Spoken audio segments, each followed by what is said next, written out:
Before diving into this incredible story, consider subscribing to the channel and hitting the bell.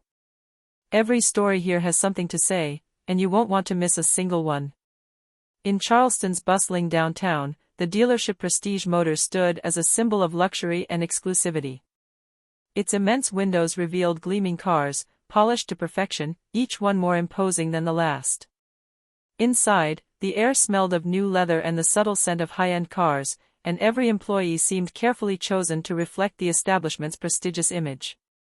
Emily Whitman, the director, walked confidently through her office, constantly adjusting her suit and monitoring every move in the showroom. She was known for her professionalism, but also for her authoritarian temperament and inability to hide her prejudices. Everything had to be perfect, just like her. And in her mind, some people simply didn't belong in this prestigious world. That morning, as she sipped coffee in her glass-fronted office, she saw a man approaching through the bay window. He had a calm, confident gait, a perfectly tailored suit, and a determined expression. Emily frowned. He didn't look like one of her usual clients. Even before he entered, a judgment had already formed in her mind. This man didn't look like he belonged. When Marcus Johnson walks through the doors of Prestige Motors, he was unaware that a silent confrontation had just begun. His goal was simple: to buy an exceptional vehicle. But he had no idea that his mere presence would trigger Emily's wounded pride and the revelation of a world of prejudice she thought invisible. This day would forever transform the way Prestige Motors saw her clients, and how Emily saw the world. Marcus Johnson stood in front of Emily Whitman, motionless, like a rock in a storm. The customers and employees in the dealership had begun to notice the exchange, their murmurs mingling with the faint roar of the engines of the cars on display.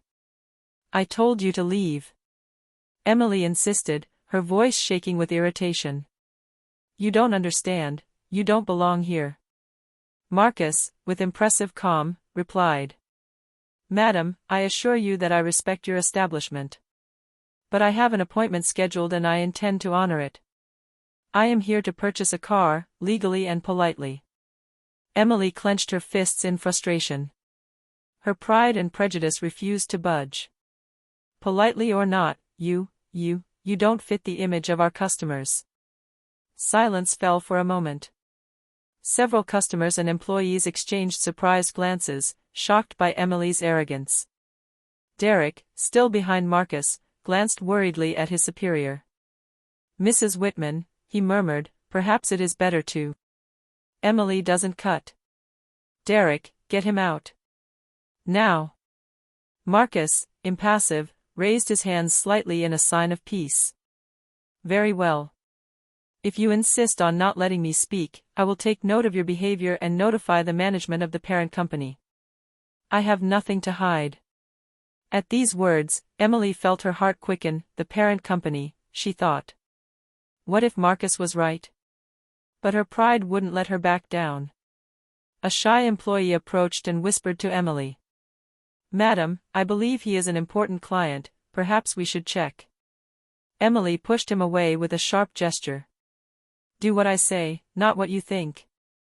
Marcus, meanwhile, remained calm, his gaze fixed on Emily with an intensity that unsettled her. She felt for the first time that this wasn't just another customer, but she still didn't know how wrong she was. The confrontation was far from over.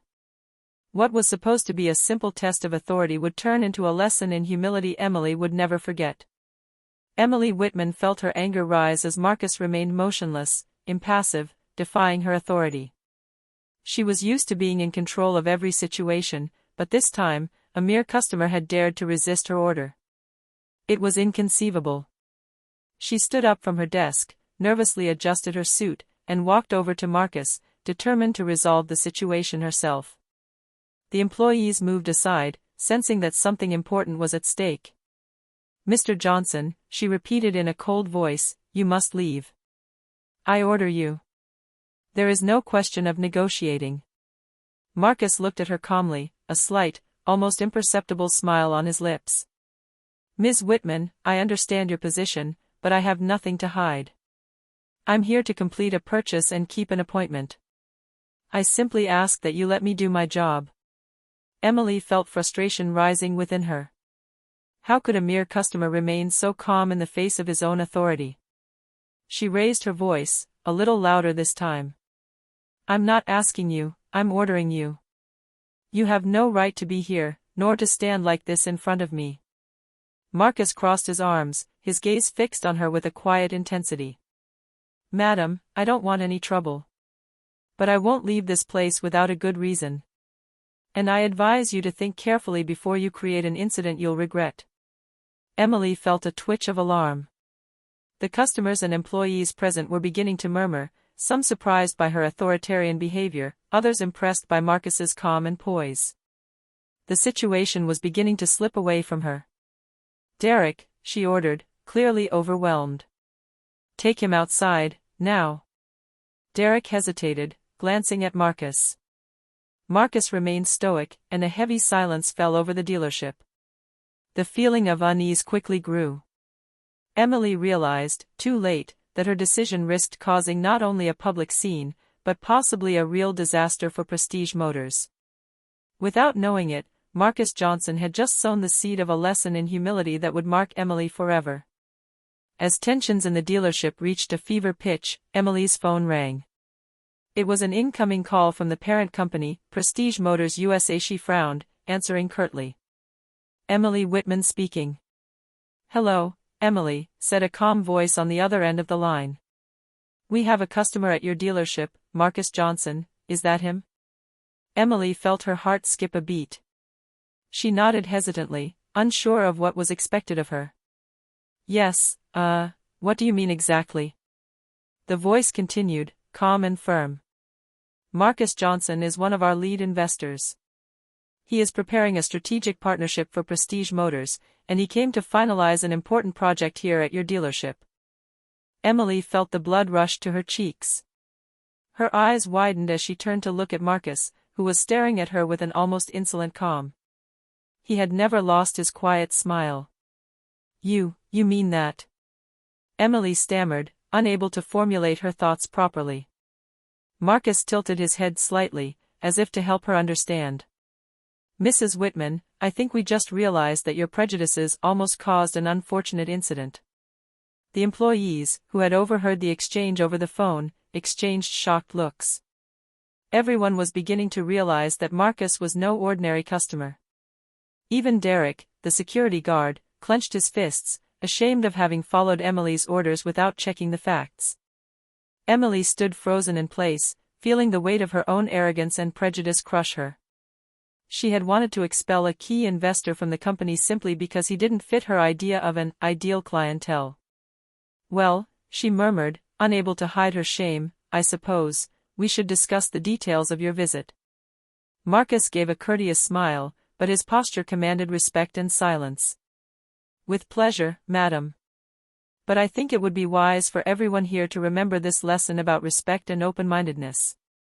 Emily Whitman understood, at that precise moment, that this confrontation would change her vision of the world, and that of her entire concession. Emily Whitman stood frozen for a few moments, unable to tear her gaze away from Marcus. The murmurs of employees and customers echoed in her ears like a cruel reminder of her arrogance. She had thought she had the situation under control, but now everything was slipping away from her. She took a deep breath, trying to calm her pounding heart. Every gesture, every word she'd spoken to Marcus came back to her with a cruel intensity, his orders, his prejudices, his impatience. She'd almost lost more than just a client, she'd almost sabotaged a major partnership for Prestige Motors. Derek, the security guard, approached timidly. Madam, perhaps we should. No, Derek, she interrupted abruptly, I have to take responsibility. I have to think about what I did. Emily walked to her desk, her mind racing. Sitting at her computer, she relived the scene over and over again. Marcus, calm and collected, had shown neither anger nor arrogance, just perfect self-control. She realized then that her own arrogance and prejudice had almost destroyed everything. She also realized that her employees had been watching every moment. Her authority, previously unchallenged, had been undermined in front of them. Shame mingled with fear of losing their respect, fear that her reputation would be tarnished forever. As Marcus stood by the counter, polite and patient, Emily felt a bitter lesson sink in: respect is not commanded, it is earned. True authority lies not in fear or power, but in humility and the ability to admit one's mistakes. She took a deep breath and stood up. Her voice, calmer this time, echoed through the room. "Mr. Johnson. I want to apologize for my behavior. I should never have interrupted you or judged you in that way." Marcus gave a small smile, not triumphant, but understanding. "Thank you, Mrs. Whitman. I believe we can now move forward on a better footing." Emily felt a weight lift from her shoulders, but she knew this was only the beginning of her redemption. The day had just taught her a lesson that neither she nor Prestige Motors would not soon forget. Marcus Johnson followed Emily through the dealership, his calm, confident stride a stark contrast to the manager's visible nervousness. Every employee present watched the scene with a mixture of curiosity and amazement. The murmurs grew louder, some exchanged with a discreet smile, aware of the irony of the situation. The woman who had sought to humiliate Marcus now found herself in the spotlight for her own mistake. Emily, trying to regain her composure, signaled to a salesperson to present the cars. But each time Marcus stopped in front of a model, his perfect demeanor and confidence put Emily in an uncomfortable position. The customers present couldn't help but notice the incongruity of the scene, the authoritarian director silenced, and Marcus, in control of the situation, leading the tour. "This is our new Prestige LX model," Emily announced in a shaky voice. "Thank you," Marcus replied politely, inspecting the car with an expert eye. "You did an excellent job on the finish." At that moment, Emily felt the eyes of every employee on her. Derek, the sturdy security guard, exchanged glances with the others, visibly amused by the situation. Emily realized then that she had just unwittingly become an example of arrogance punished by humility. Marcus, aware of the attention he was attracting, chose to remain elegant. Every gesture, every word was measured, polite, yet charged with power. He wasn't trying to humiliate, but his attitude made the lesson even more striking. "Emily," he said softly but distinctly, "I think this visit is going better now that we understand mutual respect." Emily lowered her eyes slightly, unable to respond immediately. Silence fell for a moment, broken only by the sound of engines and the murmurs of customers. The manager understood that her attempt at intimidation had failed and that her own credibility was now at stake. In the heart of the dealership, Emily's humiliation wasn't violent, but blatant. In front of her team, her customers, and her peers, she had been confronted with her own arrogance. Marcus, meanwhile, moved forward calmly, demonstrating that true strength lies in self-control and grace in the face of injustice. That day, Prestige Motors had learned an unforgettable lesson: respect is not imposed, it is earned. And Emily Whitman had just discovered the hard but precious truth of this maxim. Marcus's visit was coming to an end, but he felt the lesson must be complete. He turned to Emily and, without anger or arrogance, spoke in a calm but firm voice. "Ladies and gentlemen," he said, addressing all the staff and customers still present, "I would like to share something important." Silence fell immediately. All eyes turned toward him. Even Emily, frozen, felt the weight of this collective attention. "Today we saw what happens when arrogance and prejudice take over from respect and open-mindedness," Marcus continued. "In any business, success depends not only on products or revenue, but on how we treat others." The employees nodded silently, some exchanging knowing glances, aware that Emily's lesson had been public and memorable. Everyone deserves to be judged on their skills, determination, and integrity, not on stereotypes or appearances, Marcus concludes.